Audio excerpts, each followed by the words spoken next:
Hello, operations management students. This week we're going to take a look at sales and operations planning. Basically, we're going to look at how sales forecasts and projections, how those integrate with the production planning process. I invite you to download the Chapter 13 study guide notes that are posted in Moodle. They're fill in the blank just like we would have in class, and if you print those out, you can follow along and it will feel like you're just in class again. So here are our learning objectives for Chapter 13.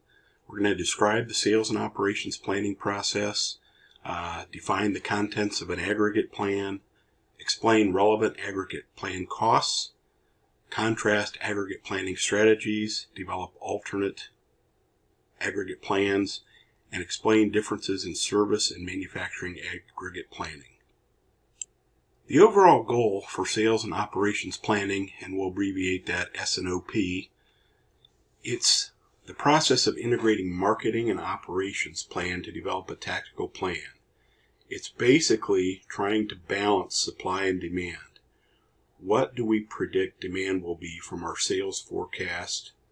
And then how do we use that to balance the supply that we produce through operations planning? Sunset Growers is a producer of dried fruit products. Supply of its inputs and demand for its outputs are much out of Sunset's control. Harvesting of the fruit needs to occur in September and October, while peak demand for sales is the Christmas holiday season. Sales and operations planning is essential for Sunset so that they obtain enough supply to meet demand throughout the year. This time I would like you to go ahead and pause this PowerPoint and go into Moodle and view the Sunset Growers video. So a real life example of a company that uses S&OP planning to make sure that they have the right amount of inputs to meet the demand that they project with their sales forecast. S&OP is considered to be intermediate range planning. That is, it focuses on a time period ranging from 3 to 18 months. Typically is broken into time increments that are weekly, monthly, or quarterly, depending on the specific needs of a company. S&OP involves cooperative planning between sales and marketing, operations, and financial departments. They plan in concert rather than as separate silos. And in this diagram, you can see there are inputs that are used from the marketing side, projected orders, customers, new products, pricing, promotional plans. All of that information comes from marketing to influence the sales and operation planning process. On the operations side, the existing inventory, capacity to produce, storage constraints, suppliers constraints, those considerations also flow into the sales and operation plan. Additionally, financial department gets involved, especially if there are going to be any new capital expenditures, or maybe because of demand we project some overtime. All of those things need to be approved by our financial department. The end result is we have an aggregate sales and production plan that has been produced with information from both areas. As I mentioned, S&OP is a balancing act, and it's balancing operations. From a financial standpoint, are we going to hit our ROI, return on investment projections? How can we maximize our return, minimize our risk? How can we make sure that we're doing business with high contribution, margin contribution customers? From a marketing standpoint, aggregate planning, how many product variations do we predict? What kind of response time and service times are needed? And how can we maximize revenue? And then from the operations standpoint, we're the people, operations people are the one that has to make it all happen. So it involves very detailed planning, production runs, how many do we need to produce at each run? How can we maximize output, minimize cost, reduce our variance and setup time? And how can we efficiently group supply and demand? Those are all considerations for operations. What are the benefits of S&OP? Well, first there are quantitative benefits that we can quantify. Hopefully it will improve our forecast accuracy. Hopefully it will lead to higher customer service and customer satisfaction levels. Hopefully it will help us even out our supply needs so that we have stability in our supply chain. And hopefully it will help us introduce new products better in a more coordinated effort. Qualitative benefits.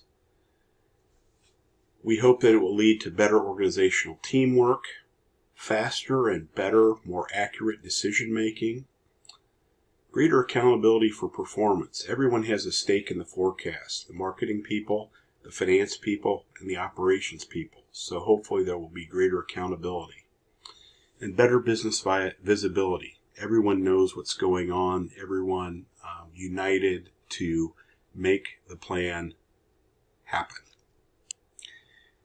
This is a flow chart of the S&OP planning process, and you'll see it starts here with step 0 and makes its way around. One thing to note is the process is not uniform. It's dynamic, it changes, and it is continual. It's not a one-time, because things happen. Shortages happen, economic constraints happen. We might have a labor dispute that would cause a problem.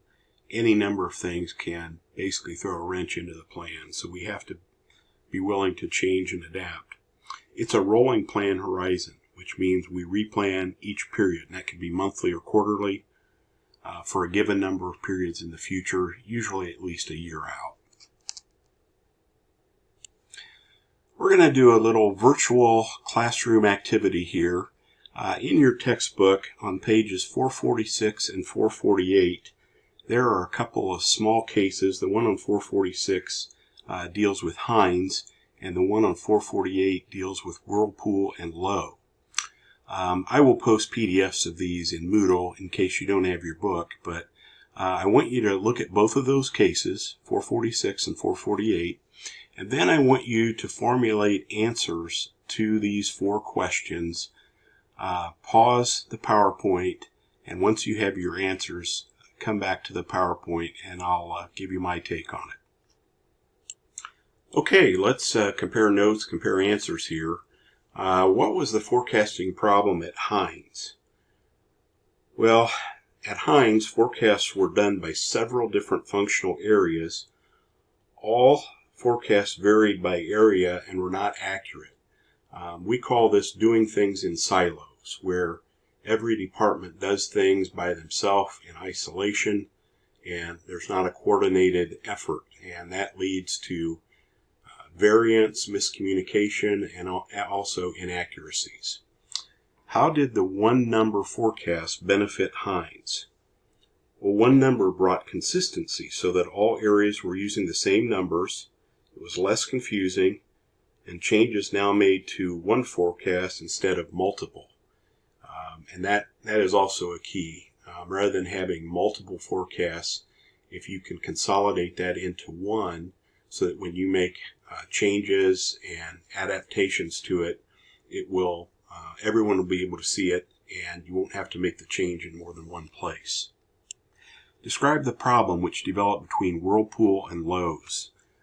This is a classic communication problem where each party wasn't sure what the other one was going to do, and it led to issues on both ends. How did Whirlpool and Lowe's address the problem? By putting together a collaborative planning and communication plan so that everyone was on board and everyone knew what was going to happen when, and expectations were clarified. To conclude this session, what I'd like you to do is pause this PowerPoint and go to Moodle and watch video 1 S&OP overview. This video is actually demonstrates S&OP, and Kimberly-Clark, a major paper products producer, shows how they are going to use S&OP to better integrate their operations. So this is a good way to conclude this session, and then I will record a second session to finish out the remaining part of Chapter 13.